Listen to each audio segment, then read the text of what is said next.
Welcome back to my project. I'm Eric here. In this project, I'm going to show you how to rotate a cube in Unity with the Quaternion value from ESP32. What I really want to do with this project is to make it possible that it has the same movement including rotation as it is.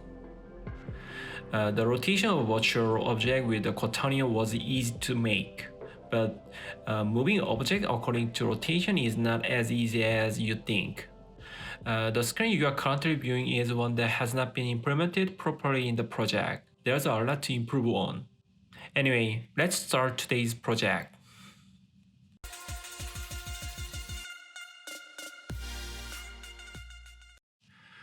Open your Unity and make a new project. Currently, I'm using the 2019 LTS version. Maybe I will keep this version until getting a new 2020 LTS version. LTS means long-term support. You are familiar with this term if you are using Linux like Ubuntu. First, I will build this project for Android for now. So I will change this project for Android. File, build setting, select Android, click the switch platform. If there are many assets in the project, it takes lots of time to change the platform.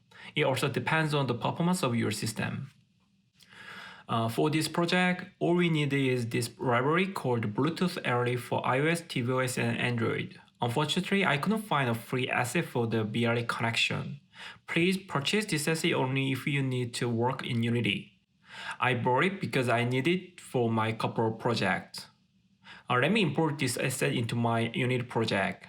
Just click the Open in Unity here. You can find all your available assets from the package manager. The version of this Bluetooth asset I'm using is 2.30. Click the import and it pops another window for import indeed. All done. There's a folder Quaternion, which is this assets company name. Let's see how we can use this one. The import of plugins for each platform directly under the new Unity asset policy doesn't seem to work the way it used to. Let me read the README file. It says I have to double click on the Unity package file called plugin Unity package in order to unpack the plugin files. Okay, double click it, pop window again and import it again. This time, the required asset has been properly installed. Since the example of Arduino HM10 includes everything I'm trying to do, I'm gonna modify it so that I can communicate with my ESP32 on this basis. In this example, there is a UI for typing on the canvas to send data from Unity to Arduino. But for my project, I don't need this part because it needs to get part only. Okay then, go back to the sample scene, which is the default one. I'm gonna use the screen for the landscape, so I will choose the resolution of the screen with the long width. Let's create a folder called script from the root folder of the asset. You can make it wherever you want. I'm gonna create a script called ESP32 BLE app. Here you are. And open the example source code of Arduino HM10 test.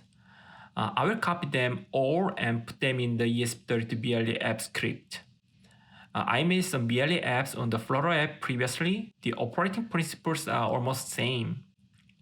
First, I will explain by removing the parts I don't need. Do you remember using predefined UIDs in the previous ESP32 project? It's using the UID used right here. So you don't have to touch your ESP32 code for the Bluetooth. When searching for the nearby BLE devices, it will try to connect with the device names, so put your ESP32 BLE device name here. I will remove this part because I don't have anything to send and I don't need any button function to send it. The UI panel middle is not existed anymore, so delete it. Let's change to private them so that the value cannot be changed in the inspector. Let me create a UI text widget to show the current state. It's Text Mesh Pro, not a normal text UI, so that you can get a more clear text with this. It's not a big deal though. If there is a device name we are looking for, it tries to connect with the device address. So let me make a string variable to store the address of the device. I'm gonna create a function called setStateText so that it can be printed on the Text Mesh Pro UI of the canvas.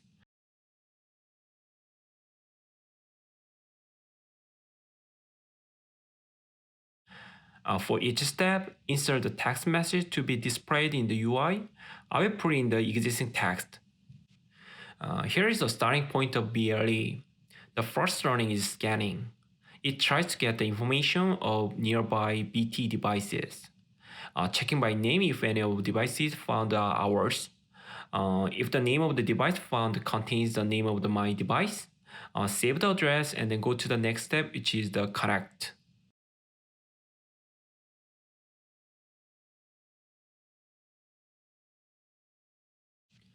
In this connection part here, it checks the service UUID and the characteristic UUID. The connection is only possible if those UUIDs are the same as the one in use by ESP32. The next is subscription. Because the data is notifying from ESP32, you must subscribe to read the data it sends.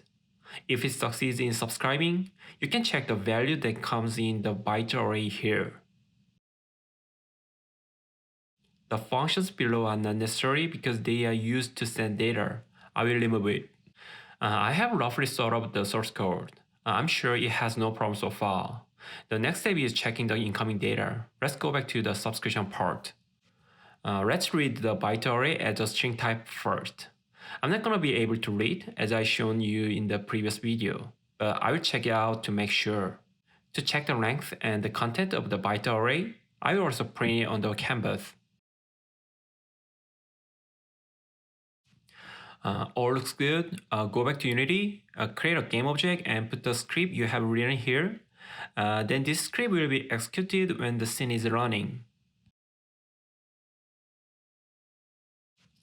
Let's create a canvas and add a text mesh pro to print text on the screen. Use the canvas scaler to resize the canvas based on the device screen. Normally the size of the test device is default. It's very useful when you make the canvas for your game screen. Now I'm adding the text mesh pro. It's slightly different from normal text UI. The first time you use Text Mesh Pro in your project, Unity will offer to import the TMP essential examples and extra packages. Just import the essential one, that's enough. Align it to the top left of the screen and resize it.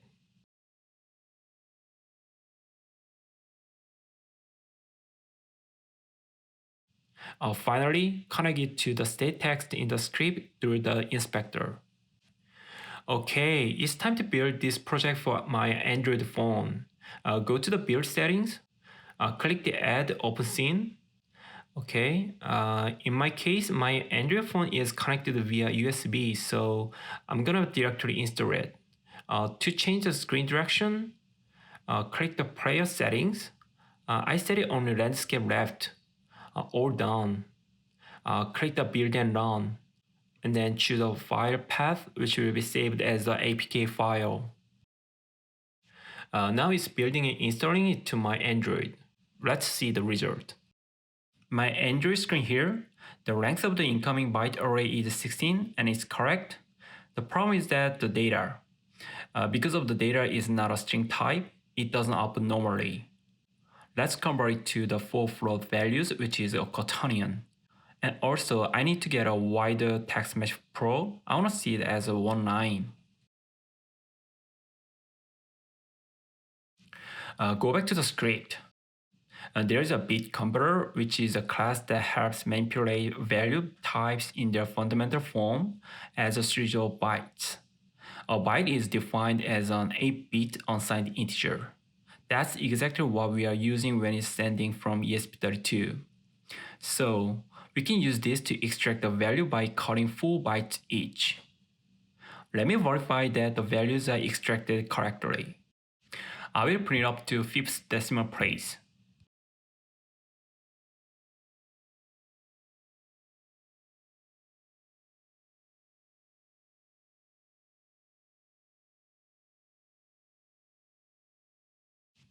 Okay, all done. Let's build and check it again.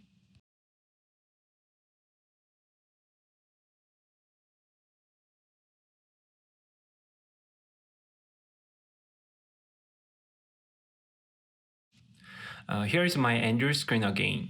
The app is opened and is starting to scan. Found my device. connected, after subscribing, all values are incoming. Okay, at this time, you can see that the converted float value from the byte array. It took so much time, didn't you? But this is not the end.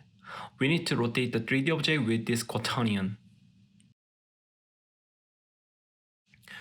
I'm gonna add a button to the canvas. The reason for adding this button is to multiply the inverse of the current quaternion so that the rotation is in its original position. The shape of the button is not important. Let me place it under the status text.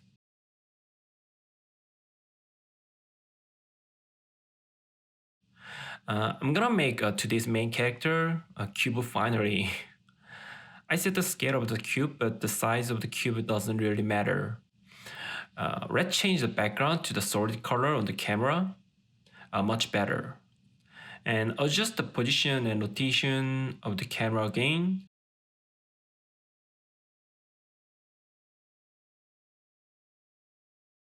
I will add cylinders to represent each axis.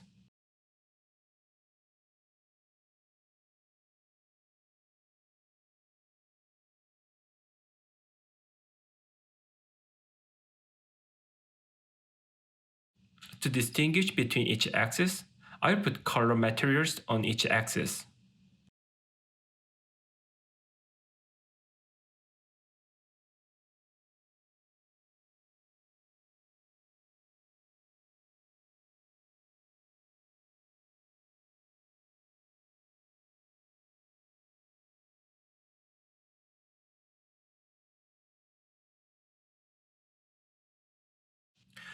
I'm nearly done with all the required things for the screen.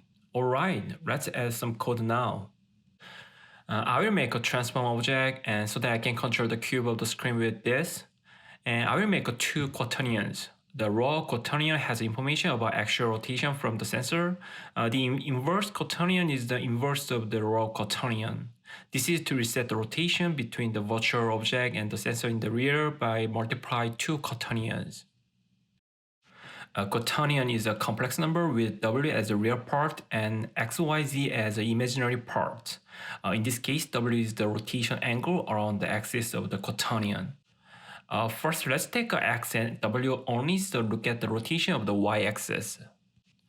Finally, create a function that allows you to obtain the inverse of the current quaternion when you press the reset rotation button.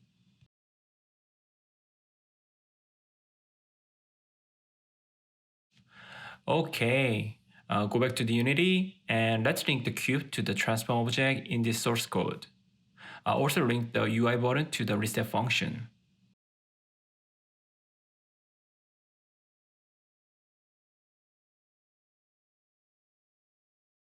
Let's check after the build.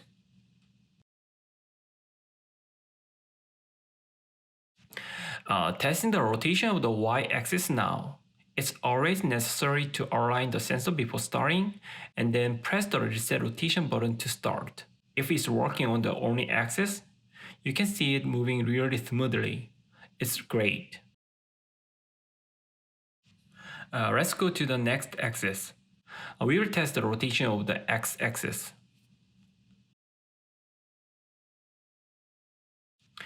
This time, let's take a look at the x-axis with the quaternion z and w. Testing the rotation of the x-axis now. I can see that the rotation is the opposite of what I move. I think it will be fixed if it changes the direction. I just added the negative sign for the z value. It's going to help.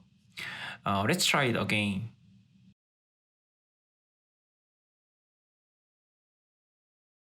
This time it's rotating correctly as I move. Great. Let's check the last z-axis.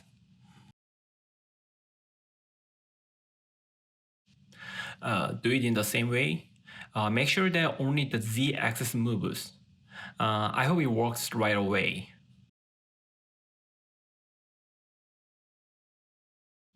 Yes, seems like it's working properly. Finally, we can rotate all axes at once. Let's complete the quaternion.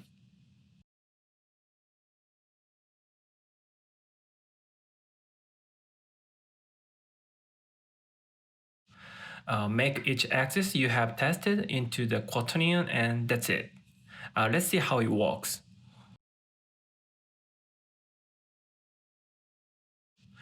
Finally, we are here. It rotates on every axis as I move. Yeah, I'm so happy with this. I hope you guys like this too. In this project, the virtual object along with the real object had the same notation based on the MPU6050 using Mahony algorithm. If I have a chance, I'd like to be able to do more projects that combine hardware and Unity. It would be very exciting. Okay then, thanks for watching. See you in the next project.